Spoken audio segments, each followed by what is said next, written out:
បាទសួស្តីបងអ្នកស្នេហាវិស័យកីឡាជួបគ្នាម្ដងទៀតហើយជាមួយនឹងកម្លាំងខ្យល់ហត្ថម៉ានបាទថ្ងៃនេះមានអវ៉ាន់ភ្ញៀវផ្ញើមកឲ្យជួយបញ្ចេញឲ្យមួយបងបាទហ្នឹងហើយនេះអត់ទាន់មានសមាលទេបងបើសិនជាត្រូវថ្លៃទាំងឈុតខ្ញុំដាក់សមាលជូនគឺសមាលគឺថ្មីបាទអវ៉ាន់នេះគឺគាត់យកមកចេញទៅបើតាមស្ដាប់តែគាត់និយាយគាត់រៀបរាប់គាត់ថាគាត់អត់ដែលបានតែដើរលេងទេដោយសារគាត់ខ្វះថាវិការរៀបតទៀតអញ្ចឹងណាបងបាទហ្នឹងហើយអញ្ចឹងគាត់បានមកតែប៉ុណ្្នឹងតួទៅហ្នឹងហើយក៏ទុកចោលអញ្ចឹងទៅបងដោយសារគាត់ខ្វះសម័យខ្វះអីអញ្ចឹងណាហ្នឹងហើយដល់អញ្ចឹងឯណែគាត់ក៏សម្រេចចិត្តចង់បញ្ចេញបាទហ្នឹងហើយសូមអនុញ្ញាតដកយកឈើចេញបងដោយសារខាង YouTube អាចនឹងមិនអនុញ្ញាតឲ្យមានឈើនៅក្នុងវីដេអូទេបាទហ្នឹងហើយអធិស្ឋានផងបងបាទប៉ុន្តែអាចថាបងចង់មើលជាក់ស្ដែងមើលអវ៉ាន់ជាក់ស្ដែងអាចតាក់ទងតាម Telegram មកបាទនេះ97849755កូដនេះគឺលេខ Telegram របស់ខ្ញុំអញ្ចឹងបងអាច call វីដេអូមើលបានបាទនៅក្នុងវីដេអូនេះខ្ញុំសូមបង្ហាញជូនតែរឿងតួអវ៉ាន់ទេសំណុំនេះសំណុំរបស់ថៃបងបាទសំណុំនេះគឺសំណុំរបស់ថៃ original ហ្មង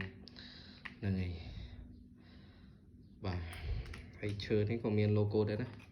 នឹងគឺមិនន័យថាគាត់យកមកគឺគាត់យកមកពីសំណុំតែមួយទេបងបាទហើយនេះស្នប់នេះគឺមើលរូបរាងមើលសភាពអីគឺនៅថ្មីស្អាតណាបងបាទហើយគ្រាន់តែវាមានទូលីនៅប្រឡាក់ទូលីបាទមានន័យថាយើងគឺគាត់មិនសូវជាបានប្រើប្រាស់ឬក៏អាចនឹងថាប្រើប្រាស់បានតិចតួចខ្លាំងមែនទែនបាទហ្នឹងហើយចំណែកបងគឺ15បងបាទ15គ្រាប់អានេះប្រភេទដេរ៉ាបាទប្រើចោបងធន់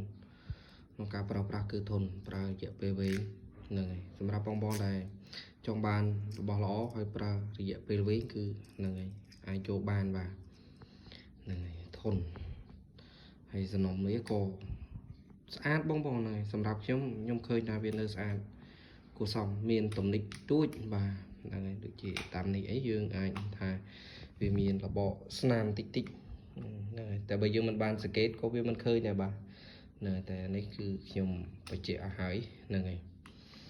និយាយទៅអវ៉ាន់នេះគឺដូច 99.9% ហ្នឹងបងបាទហើយចំណែកឈើវាហ្នឹងហើយស្លេចវាមានរបកស្លេចតិចតួចបាទហ្នឹងហើយតែបើមើលនៅក្នុងនេះគឺឃើញថាអត់សូវស្អាតប៉ុន្មានទេបងបាទហ្នឹងហើយតែបើខ្ញុំមើលផ្ទាល់បាទមើលភ្នែកផ្ទាល់គឺសាច់ស្លេចអីគឺនៅស្អាតខ្លាំងហើយឈើស្រាលបងបាទឈើនេះស្រាលមែនទែនព្រោះជាប្រភេទម៉ៃសាក់បងបាទ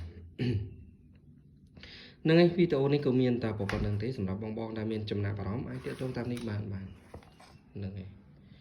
បាទនេះគឺ Telegram ហើយនេះគឺ Facebook Page បាទអរគុណច្រើនជួបគ្នាក្នុងវីដេអូក្រោយកុំភ្លេចចុច like ចុច Subscribe អរគុណបាទ